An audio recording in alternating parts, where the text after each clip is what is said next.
Coming up next on Arizona Horizon, a political group wants Democrats to open their presidential preference election to independent voters. And we go to Sedona to see how the city is working on making tourism sustainable. Those stories next on Arizona Horizon. Arizona Horizon is made possible by contributions from the Friends of Arizona PBS, members of your PBS station. Thank you. Good evening and welcome to Arizona Horizon. I'm Ted Simons. Arizona's jobless rate increased last month, but not by much. State's unemployment rate went up 0.1% to 5%. State Office of Economic Opportunity also showed Arizona non-farm employment at 2.9 million in August. That's up 57,000 from July, and that increase, by the way, was higher than the average gain over the past 10 years. Education and health services sectors showed the biggest job gains, with construction losing the most jobs for the month. And a federal court in Tucson has put a stop to tree cutting activities in the Tonto National Forest, along with 5 national forests in New Mexico. The reason? A lack of effort by the U.S. Forest and Fish and Wildlife Services to monitor the threatened Mexican spotted owl. The Forest Service's Southwest region says it will comply with the order. It's unclear how the injunction will affect forest thinning and prescribed burns designed to reduce the impact of catastrophic wildfires. A new ad campaign is calling for the Democratic Party to open up its process for choosing a presidential candidate to independent voters. The campaign includes the following TV spot.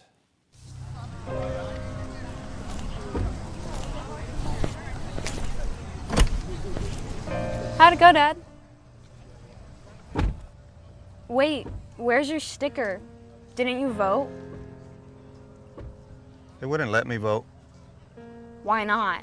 33% of voters in Arizona are being denied the right to vote in the presidential preference election because they are independents. No American should be forced to join a political party to vote. We can change this. And joining us now to talk about the effort to get Democrats to include independents in the party's presidential preference election, we welcome Maricopa County Recorder, Democrat Adrian, and Cathy Stewart with the group independentvoting.org. Good to have you both here. Thanks for joining us. Thank you. Thanks for having us. All right, the purpose behind this ad is what? Well, I think the advocacy group wants to do the same thing that a lot of folks want to do, and really stick to one of the most important pieces of American tradition when it comes to elections. We used to have this track that we went on. We opened voting up to folks who didn't own property.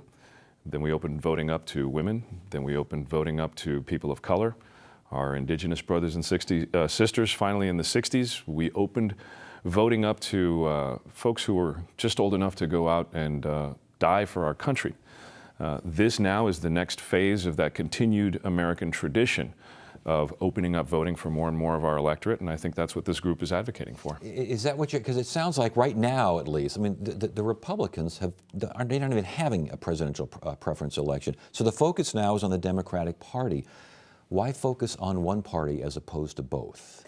Well, nationally, this is part of an effort that does focus on both parties, but as you point out, in Arizona, the Republican Party has decided not to hold a presidential preference election.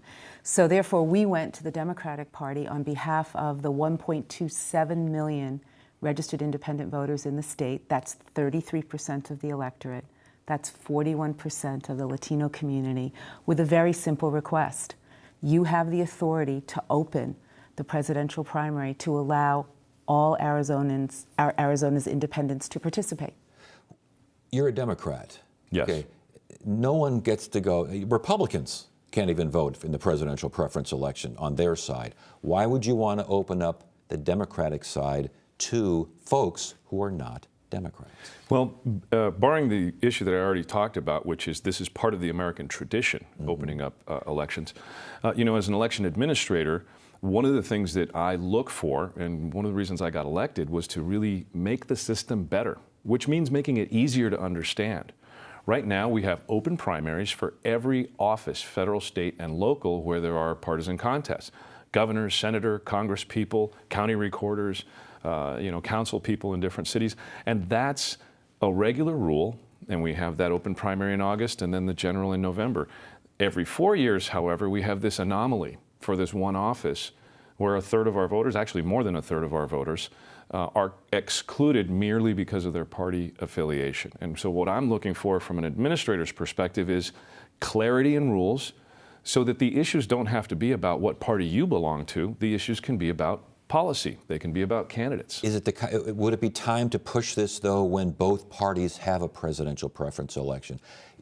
The question again goes to party affiliation. You got one party that now would have an influx of folks who are not party members. The other party, they don't have to worry about it. Well, it really, the question is, should we have this rule in the first place? Right. I think the timing question is a little bit less relevant.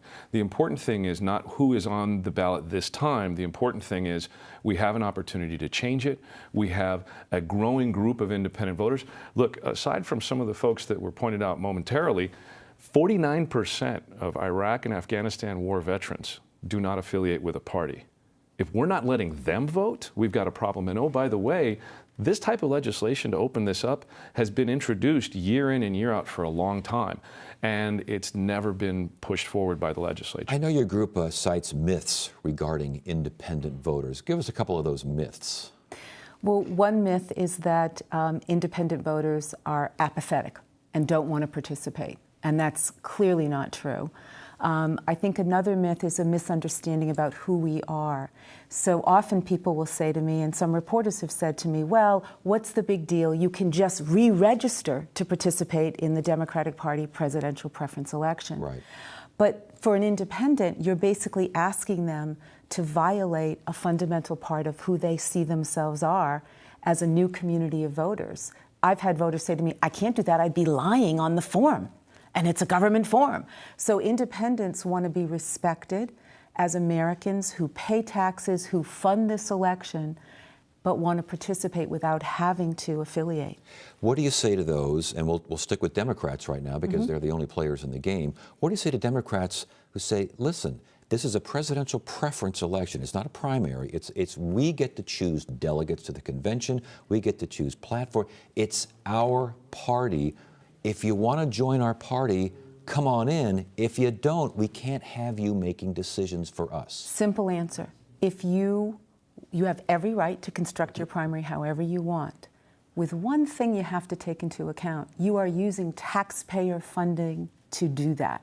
So if you're going to take taxpayer dollars, then I think you have to look at the democracy question. And the democracy question here is, wow, there's a disconnect in Arizona. 33% of Arizona voters, many of them, probably the majority of them who are taxpayers, are being cut off from participating in what many would say is the most important election in our lifetime. So that's how I respond to that. Fine, don't take taxpayer money and go ahead and construct your primary however you want. And I think that's a key. I mean, if these parties would just stop taking the taxpayer money, you would have an entirely different argument. Right now, though, the argument remains, you are a Democrat. Why should your party allow someone like me, I'm not a Democrat, I'm an independent, okay? Why should I have a say in your party's goings-on? Because it's the right thing to do. Is it the right thing to do to have just anyone come into your party? You're not coming into my party. You're paying for an election that you're not being allowed by my party to participate in. And look, this isn't just Democrats. Back in 2016, as I recall, Governor Ducey himself made the same point. Sure. If we're going to be excluding folks, then we shouldn't be taking taxpayer dollars to pay for this private political event. Right. And to me, it's the principle of this. This is good policy. It is good public policy.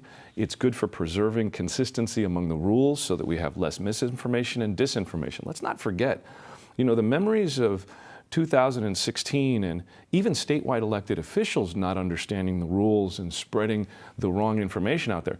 If we had a consistent set of rules, then all of the rest of the politics could play out and we could have discussions about policy, we could have discussions about candidates, but the rules need to be simple and apply consistently. In a perfect world, an open primary, forget the parties, forget all of this stuff, an open primary, I'm sure that would be the best solution, don't you think? Oh, I mean, in a perfect world, I think nonpartisan elections is the absolute best way to go, because then you have a public primary. Right. We're not there yet. No. Obviously, we fought for that in 2015 and 2016 here in Arizona and didn't succeed. So I think what independents are saying to the Democratic Party is, we want to know what the conditions and terms are for us being allowed to be part of your coalition. Because obviously the Democratic Party in Arizona, the state is changing. It's now being seen as a swing state, and independents are being reached out to in the fall, for sure. And we're saying, well, wait a minute. What's our role in that coalition? Are we on an equal footing? Are we going to be able to participate in the early stages of shaping that vision without being asked to give up our identity as who we are politically? Cathy Stewart from independentvoting.org. Adrian Fontes, Maricopa County Recorder. Good to have you both here. Thank you so much for joining us. Thanks for having us. Thank you very much. And later in the show, sustainable tourism in Sedona.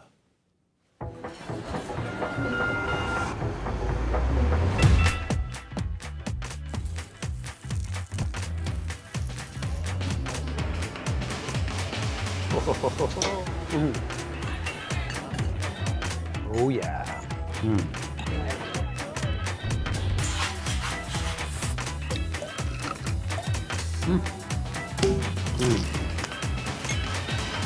I can't wait. I'm Amna Nawaz. Tonight on the NewsHour, a whistleblower raises urgent concern over intelligence at the highest level. That's coming up after Cronkite News and Arizona Horizon on Arizona PBS.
The first astronauts who flew into space were selected in part because of their excellent health and physical condition. But now, the emergence of private spaceflight means that civilians who may not meet those same rigorous health standards could buy a seat on a space trip. So, what are the medical requirements for spaceflight?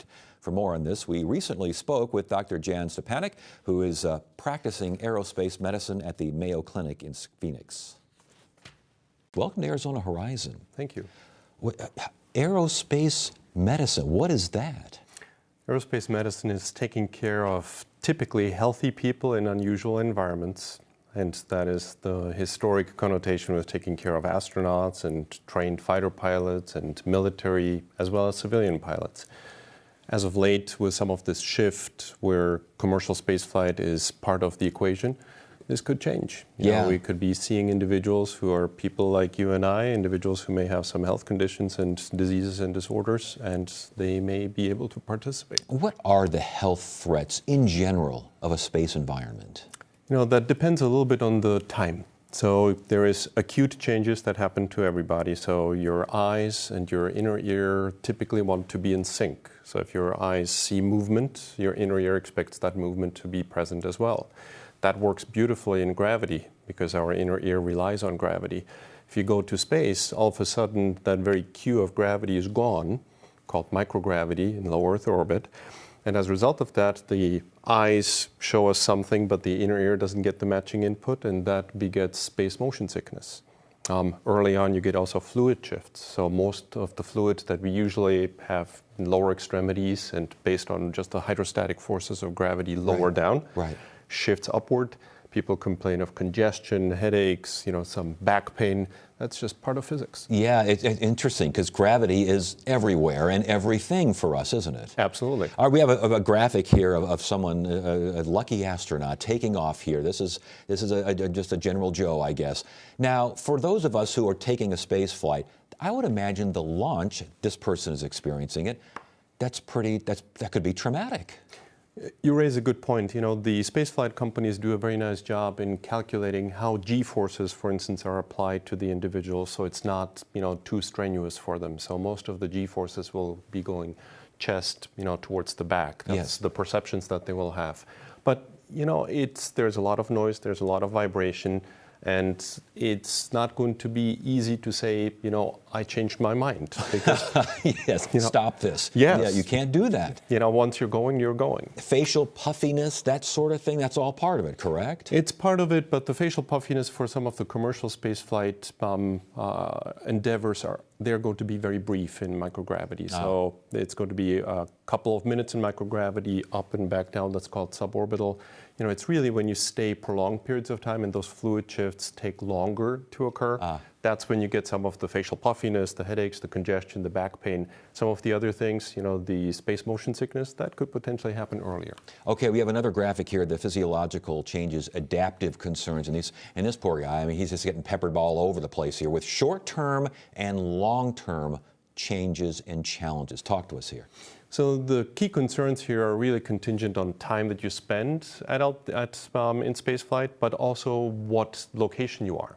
So if we happen to be on a place like the International Space Station, which we all take to be, well, that's in space, kind of, but not really, because you're in low Earth orbit. The benefit that you get is you get protection from the magnetic field of the Earth.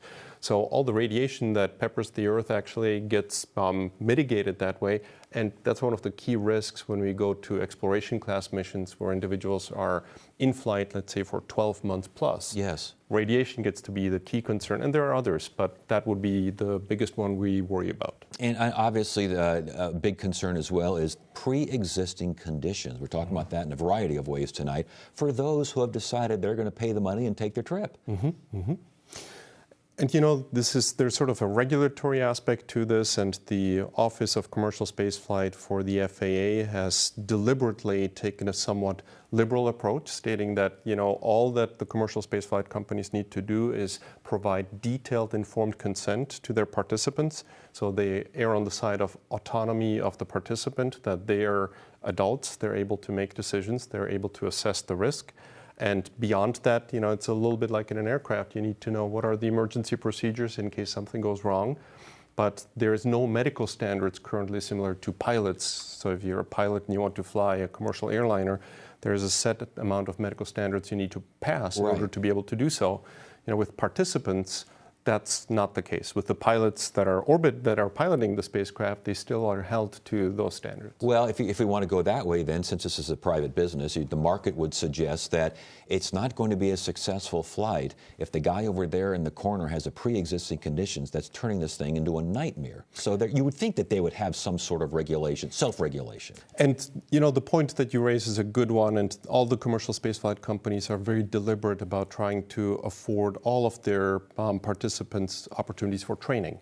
You know, be that training in centrifuges, so individuals have a perception of how does it feel to be under G-forces before you are under G-forces. How does it feel to be at altitude? How does it feel to be exposed to a lot of vibration and noise that way? So a lot of these training exposures tell you a lot about whether individuals are going to be well suited and safe to be able to participate. Last question from the angle of an aerospace medicine expert. The biggest uncertainty in all this? Again, that is a little bit, are you asking in general with regards to commercial spaceflight and participants like this? Yes. The biggest uncertainty is the lack of medically sound data that we have for this population. You know, what I mean by that is not that this is safe or unsafe, but all of what we know is based on the data collected on highly trained, highly selected, exceptionally fit astronauts. And, you know, this is going to change now. You know, we have had several commercial spaceflight participants, about 7 to 10 of them to date, that have done well, but they have also trained significantly prior to going up to the International Space Station. So it's going to be important to gather this data for the benefit of the industry, and with that be able to learn, you know, what is going to be safe, smart, and beneficial to the business, but also beneficial to the participants. Real quickly, is that training going on right now, that testing of just general people in these kinds of environments? All the companies have different paradigms how they proceed with it, but most of them do have training for their participants. Yes. All right, Dr. Jan Stepanek, Mayo Clinic, an aerospace medical. I've never interviewed an aerospace doctor. It's good to have you here. Thanks for joining us. Thank you for letting me come.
Tourism is a big part of Sedona's economy, but there are big concerns that the city is being loved to death. As such, Sedona recently adopted a sustainable tourism plan with input from businesses, tourists, and residents.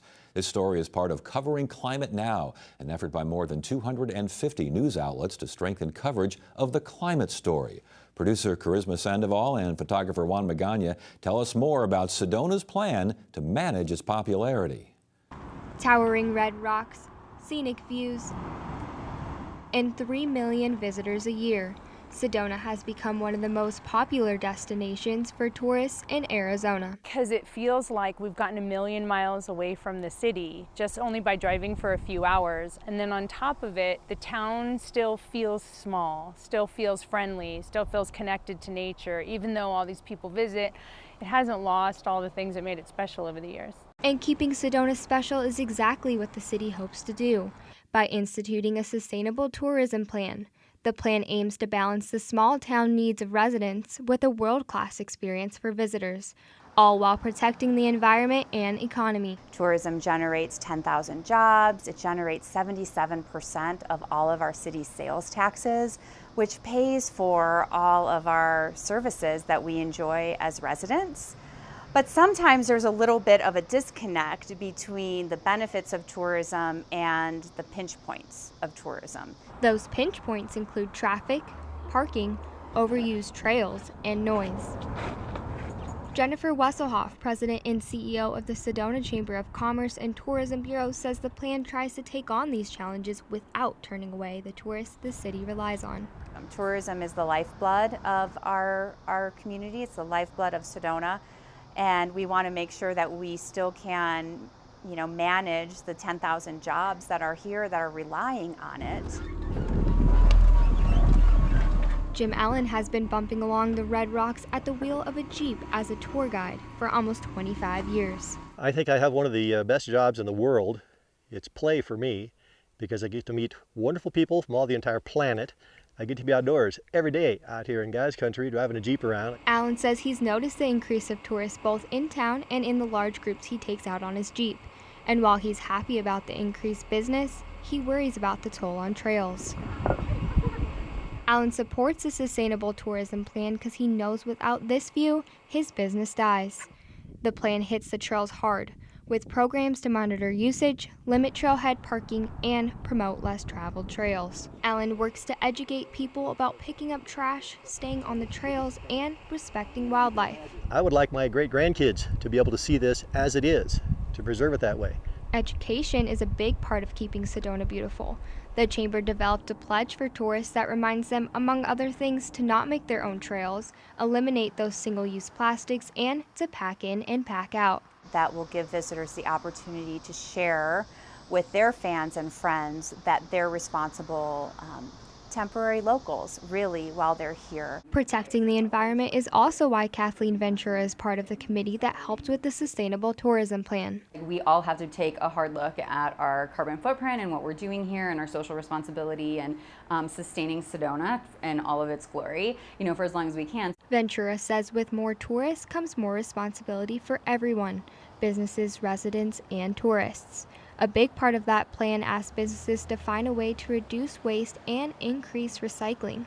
Ventura's company Compost Crowd collects food scraps from residents and businesses in the area before they make their way to landfills. Before we started Compost Crowd last year, there was literally no composting options in all of Yavapai County. Now there are 10 businesses signed up for Compost Crowd. Incentives to get more businesses to use programs like this and use less energy and conserve more water are included in the sustainable plan. The city's looking at positive reinforcement more than rules and regulations to get everybody to buy into the new program. Tourists we talk to say they're happy to comply. And there is a balancing of wanting to tend to nature and then also the culture of this little community. So the influx of that is unique, and I think Sedona has to kind of continue to be outside the box to stay itself. Especially if it means keeping the view. The Sustainable Tourism Plan also recognizes Sedona's concerns with affordable housing and asks for lawmakers to regulate short-term rentals, which are increasingly being used to house tourists. Friday on Arizona Horizon, it's the Journalists Roundtable. Some state Democrats go after one of their own and calling for a censure of Senator Kyrsten Sinema, and Republicans set to do battle with one another in a key Phoenix legislative district. That's Friday on the Journalists Roundtable. That's it for now. I'm Ted Simons. Thanks for joining us. You have a great evening.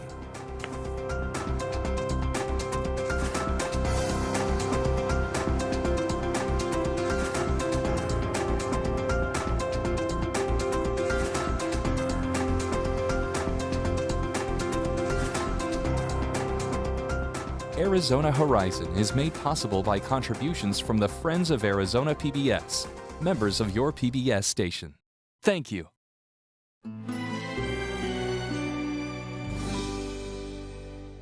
I'm Mark Tarbell. Join me on the next episode of Plate and Pour. This week, we'll try some modern Mexican at Crente Tacos in Phoenix and check out Thai-licious for a taste of Southeast Asia in Chandler. All this and more, so don't miss the next episode of Plate and Pour, tonight at 7, only on Arizona PBS. Next time on Doc Martin. The sale of the farm will go through within the month. Ruth's plan provokes Burr to sell his business to Al. You mean the failed B&B and the failed whiskey company? All yours. Martin has difficulty with a new routine. It's not good for the little ones to be picked up late. Makes them feel emotionally vulnerable. No, it doesn't. And Louisa tries to face her fear. Don't you like the water mess? Yeah, Emily, I like it just fine. Doc Martin. Tonight at 8 on Arizona PBS. Explore new ideas and new worlds here on Arizona PBS, a community service of Arizona State University.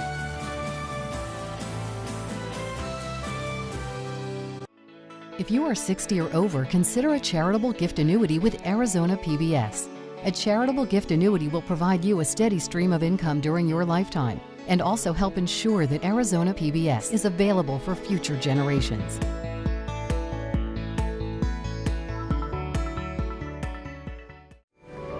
Coming up next on Arizona PBS, Life and World. Find more ways to explore at pbs.org/anywhere. Coming soon to Arizona PBS. Washington Week is an island of civil discourse in a chaotic media environment. On Friday nights, we gather the best reporters in the nation and have a conversation that's about informing the American people. Washington Week. All new Friday night at 7 on Arizona PBS. Support for Arizona PBS comes from viewers like you and from